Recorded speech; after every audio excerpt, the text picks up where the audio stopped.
A psicologia positiva, ela entrou no método no momento que eu tive o conhecimento de uma área dentro da psicologia positiva, que é a educação positiva. Então, para quem está nos ouvindo, a psicologia positiva, ela é uma área de estudo que é considerada muito nova ainda. Ela surge em 98 e em 2002 é lançado um livro, né, a primeira conclusão científica. E a ideia da psicologia positiva é levar uma oportunidade do ser humano ser mais feliz de modo científico. Então, em 2002, sai a primeira conclusão da psicologia positiva, num livro chamado Felicidade Autêntica, pelo Mark Seligman, que após estudos, em saber quais seres humanos eram mais felizes no mundo, para poder falar disso, eles chegaram a uma conclusão que a felicidade ela estava sendo muito vista a nível da tal da rotina hedonista, que é do prazer. Uhum. E que a questão do engajamento, do sentido, estava sendo deixado de lado. E as pessoas que viviam por essa tríade, né? Vamos pensar a tríade da felicidade, que é a conclusão do livro, que é o prazer, o engajamento e o significado, que é a ideia de eu me sentir importante ou de achar que eu estou deixando alguma coisa para o mundo. Essas pessoas elas mostravam níveis de saúde e felicidade maior. Então, eles trazem uma ideia de levar a práticas, né, para que as pessoas se conscientizassem e começassem a perceber, né, o quanto que elas poderiam se dedicar mais nessa questão do engajamento. A prática disso hoje, assim, quando a gente fala sextou, a palavra sextou, o que ela significa? Graças a Deus chegou a hora do prazer, porque de segunda a sexta eu tenho uma coisa forçada. Exatamente. E sacrifício. Dentro desse tempo forçado, as pessoas mais felizes, elas não se sentem forçadas, elas se engajam nesse dia a dia. Não quer dizer que elas estão tendo prazer, não estão tendo, mas elas estão envolvidas de alguma forma e vivendo esse momento. Tipo, sextou todo dia. Exatamente. Entendi. Então, eles percebem um equilíbrio entre eu sou importante para o mundo, eu não nego as minhas responsabilidades, eu me envolvo naquilo que eu estou fazendo, e quando chega o momento de ter prazer, eu também tenho. Bom, feito isso, continua seus estudos por mais 10 anos, e em 2012 sai a segunda conclusão, que é o que está hoje aí no mundo, que é a ideia do bem-estar subjetivo. Então, o próprio Marcel e mais colaboradores, ele fala, a gente não estava totalmente certo.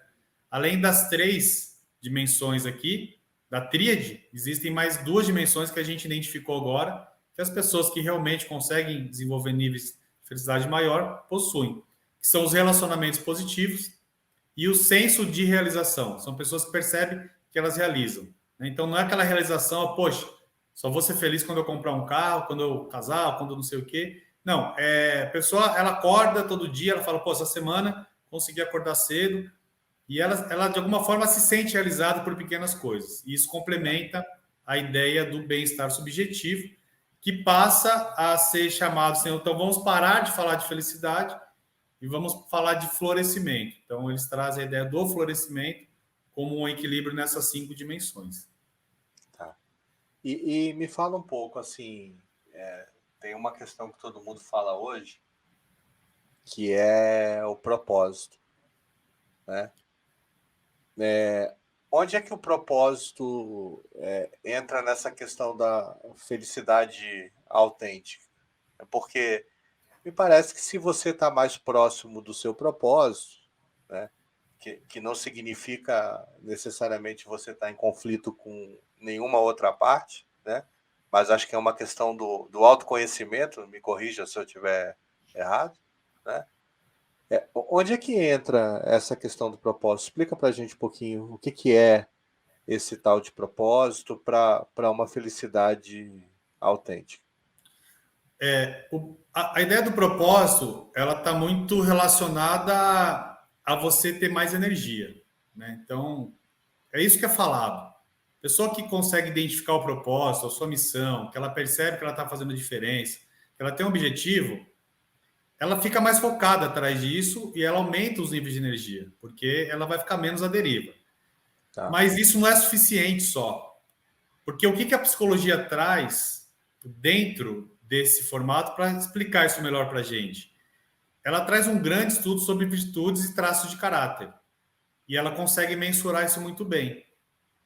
Então, Fala para mim, fala para mim não, fala para gente onde é que está a questão da virtude, o que é traço de caráter? Explica aí. Então, a virtude, ela é a ideia que o ser humano desenvolve, desde ali, né, que a gente nasce, a gente vai desenvolvendo algumas virtudes, e o que tem-se hoje, né, no mundo é um estudo universal que traz aí 6 virtudes de forma comum.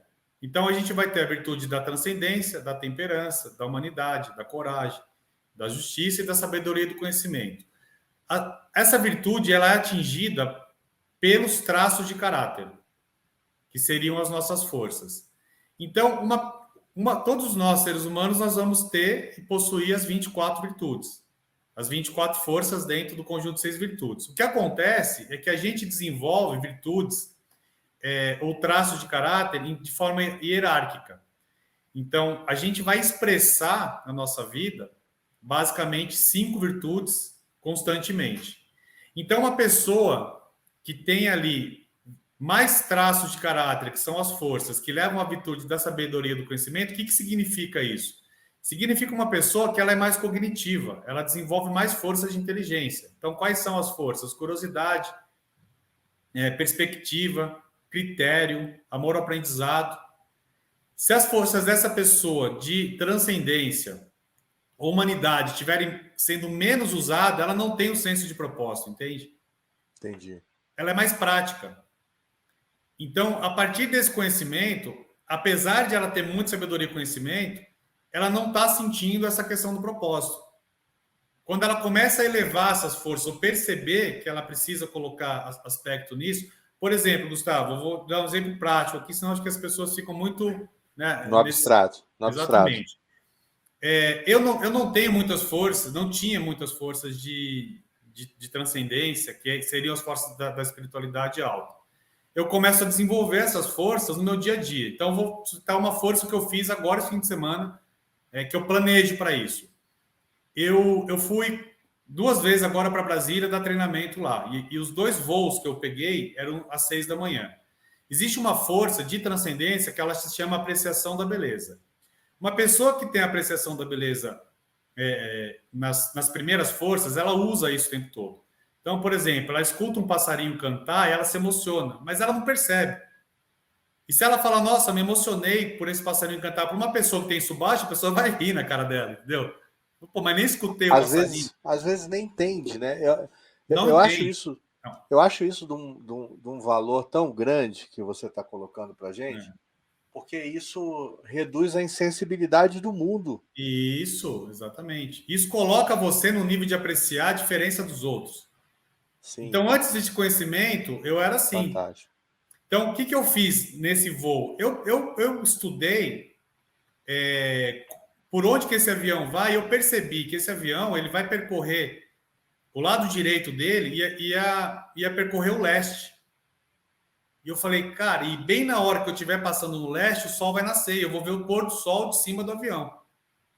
E eu entrei no avião e eu já comprei a passagem da janela do lado direito. Eu me planejei para eu ver o pôr do sol. Quando eu entrei no avião, eu abri a janela, aí estava lotado. O voo só tinha eu com a janela aberta esse horário. Tava todo mundo dormindo. Acho que os caras olhavam para mim, o cara é louco, né? E eu coloquei a testa na janela e fiquei olhando assim. Depois eu vou te mandar umas fotos, que eu tirei foto. Primeiro, começou a ficar um laranja nas nuvens, assim, no horizonte, sabe? Parecia uma pintura. Sim. Depois que o sol subiu um pouquinho, formou-se um contorno que parecia que alguém pegou um giz fluorescente laranja e contornou as nuvens. E, cara, numa fração de segundo, só pum. Mas assim... E aí, eu vi o pôr do sol. Eu tenho me preparado para esse tipo de coisa. Então, aí a gente pode dizer que você chegou nessa ideia do florescer, no estado da realização sua. Não, aí é o seguinte, ó. Isso, ó, eu falando isso agora para você, eu me emociono. Perfeito. Então, Até isso retém felicidade no tempo. com essa felicidade, com essa retenção, eu dou um treinamento melhor em Brasília do que se eu tivesse passando a apresentação para. Então, eu vou desenvolvendo outras forças. Eu tinha desistido de surfar. Eu gosto de surfar. Você falou lá do paddle. Stand-up paddle. Porque na minha visão, surfar era eu pegar uma onda e conseguir andar na onda.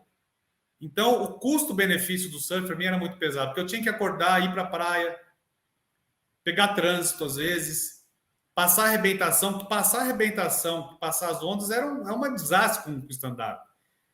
Hoje não, eu me programo para ir a cada 15 dias, não estou indo agora no inverno, vou ser sincero que eu não quero passar frio. Não consegui fazer o frio ainda ser uma apreciação, sabe? Mas eu volto agora. Tem o seu tempo.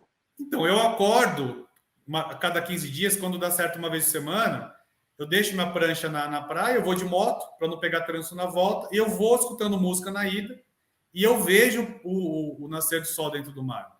Então, eu fui aprendendo a tirar proveito de forças que eram mais baixas em momentos que eu tenho essa oportunidade. Isso me alimenta. Isso é um negócio tão louco.